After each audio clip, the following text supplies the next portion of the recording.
అస్సలాము అలైకుం వరహమతుల్లాహి వబరకాతు. ఈరోజు మన టాపిక్ సమయాన్ని కాపాడి ప్రయోజనం లేని వాటిలో వృధా చేయక ఉండుట విధి, కర్తవ్యం అన్నమాట. ఇబ్నే అబ్బాస్ రదియల్లా అన్హు గారు ఉల్లేఖిస్తున్నారు, మన ప్రవక్త ముహమ్మద్ సల్లల్లాహు అలైహి వసల్లం గారు ఇలా తెలియజేశారు, 2 వరాల పట్ల అనేక మంది నష్టములో పడిపోయి ఉన్నారు. 2 వరాలు, ఓకే. ఒకటి ఆరోగ్యం, రెండవది తీరిక. బుఖారీ 6412 రెఫరెన్స్. ఆరోగ్యంగా ఉన్నవారు అస్సలు వాళ్ళ ఆరోగ్యాన్ని జాగ్రత్త చేసుకోరనమాట. సిగరెట్లు తాగి మందు తాగి పాడు చేసుకుంటారు. రెండవది తీరిక. ఫ్రీ టైం ఉన్నప్పుడు మనం ఏం చేయాలి? అల్లా ఇబాదత్లో మన టైంని స్పెండ్ చేయాలి. కానీ అందరు ఏం చేస్తున్నారు? టిక్టాక్ రీల్స్, ఇన్స్టాగ్రామ్స్ రీల్స్లోనే టైం అంతా అయిపోతుంది. సో అల్లా ప్రళయ దినం నాడు మనల్ని అడిగేది ఒకటే, ఏం చేశారు అని. దానికి జవాబు ఉందా?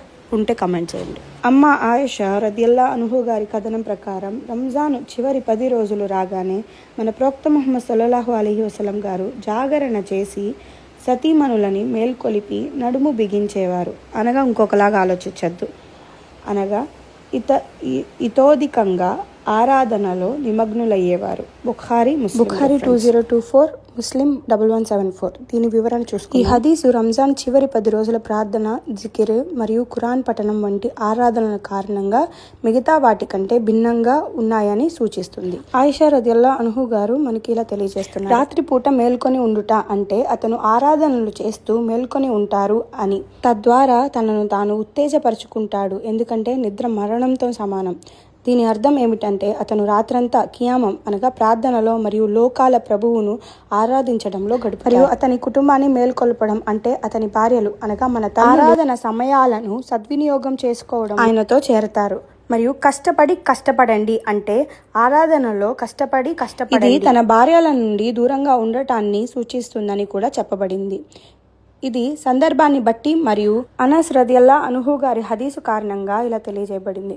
అతను తన మంచం చుట్టి తన భార్యల నుండి దూరంగా ఉన్నాడు. ప్రవక్త ముహమ్మద్ సల్లల్లాహు అలైహి వసల్లం గారు గత 10 రోజులుగా ఇతికాఫ్ పాటించేవారు మరియు ఇతికాఫ్లో ఉన్న వ్యక్తి తన భార్యతో సంబంధం పెట్టుకోవడం నిషేధించబడింది. ఈ హదీస్ని ఇంకా వివరంగా ఎక్స్ప్లెయిన్ చేసుకోవచ్చు, కానీ వీడియో డ్యూరేషన్ వచ్చి 3 minutes కాబట్టి చేయలేకపోతున్నాను, మన్నించగలరు. మీరు ఈ లక్షణాలను పొందేందుకు మరియు తరావీతో పాటు ఇమాంతో క్రమం తప్పకుండా తహజ్జుద్ నమాజ్ చేయడానికి ఆసక్తి కలిగి ఉండాలి.